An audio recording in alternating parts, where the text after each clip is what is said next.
పరిపాలించింది. మిగతా సంవత్సరాలు ఏమైనా ఉన్నాయి అంటే అవి బీజేపీ గవర్నమెంట్ కావచ్చు, ఇంకా ఎక్సెట్రా ఎక్సెట్రా ఒక రెండు పార్టీలు పరిపాలించవచ్చు. కానీ ఎక్కువ కాలం మీరే కదా పరిపాలించింది ఇక్కడ. మరి ఏ విధమైనటువంటి న్యాయం చేస్తున్నారు ఈ తెలంగాణలో కావచ్చు, భారతదేశ ప్రజలకు మీరు?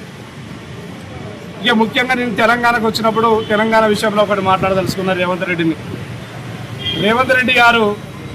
మీరు రేపు వరంగల్ పర్యటనలో భాగంగా పరకాలలో 100 గదుల ఆసుపత్రిని ప్రారంభిస్తా అని, అదేవిధంగా ములుగులో ఏదైతే ఉందో ఐడిఓసి ఆఫీసును ఓపెన్ చేస్తా అని వస్తున్నారు.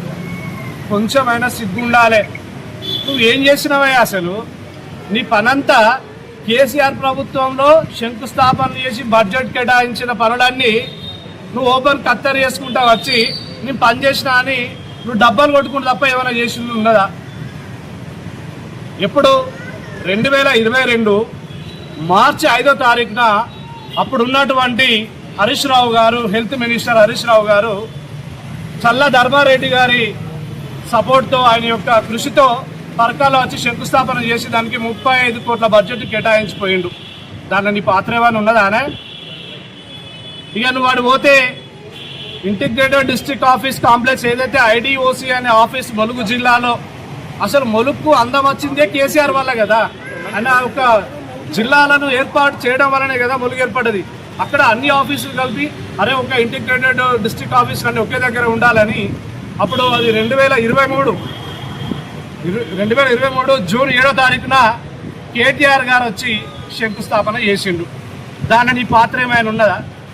మనకి ఏ విధమైనటువంటి పనులు చేసినావు ఇప్పటి వరకు? అన్ని దొంగ హామీలు ఇచ్చినావు.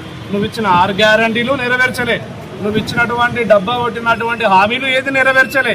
కానీ పర్యటనలు మాత్రం బందోబస్తుగా చేస్తున్నావు. ఇక నువ్వు చేసింది ఏమున్నది తెలంగాణలో ప్రజలకు? ఇప్పుడు వచ్చి నువ్వు కాంగ్రెస్ ప్రభుత్వం ఏర్పడిన తర్వాత నువ్వు చేసింది ఏం లేదు, పోయింది ఏం లేదు. గతంలో కూడా వరంగల్ పర్యటన చేసినావు. అప్పుడు కాకతీయ మెగా టెక్స్టైల్ పార్కును వచ్చి నువ్వు సందర్శించిన పోయినావు. దాని నీ పాత్ర ఏమైనా ఉన్నదా?